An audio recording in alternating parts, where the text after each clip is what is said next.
Hey, I'm Dave, and I am busy trying to change international rugby. And you might be curious why I'm so obsessed with rugby's Lineal world titles.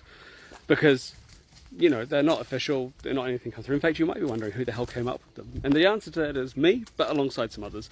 2008, we were online on a kind of forum, Rugby Rebels, and essentially it was a kind of statistics chat. We were like, oh, what would happen if you did that? Winner stays on in rugby.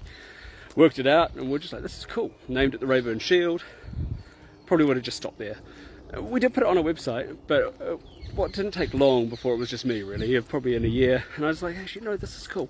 I'm going to make this happen. And so kind of ran a website. I kept some of the kind of social media stuff going for it. I never showed myself because the truth is I didn't really want to be known, right? But I've been there the whole time. And more recently, I've realized that actually it takes a human and a kind of storytelling to come through. I kind of always knew that, but as I say, I'm just a very regular dude. And that probably feeds into the other part of it is that this isn't something I do full time. In fact, I have very little time. I have a very busy real job, 3 kids.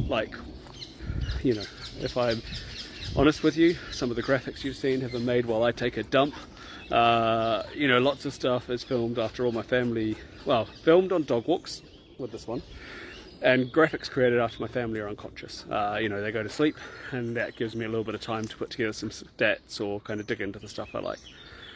So that's really where I'm at with it. And I guess the thing that I'd say to you is, I have to give myself some grace sometimes. There's so much more I'd like to do, and there's so much more I'd like to chase after, but I just can't do it all. And that's why, I kind of try and be kind to myself and go, sometimes you're not going to be able to post all the time. Sometimes you're going to have to reuse stuff. Jesus, I'd love it if I could do it every day, but that's not the reality. But the thoughts in my brain of what I could do given some time, it could be so cool. But hey, that's one for the future. Since I'm here rambling, I didn't actually add why these need to happen. And the truth is, they need to happen for a couple of reasons. One is just engagement. Rugby's more fun when we all compete for the same prize. And therefore, actually, the Rugby World Cup is amazing, right? It's the pinnacle, absolutely should be. It's once every 4 years. So between that, this gives you a prize that can legitimately be won by any nation. And legitimately, right? It's a one-off thing each time.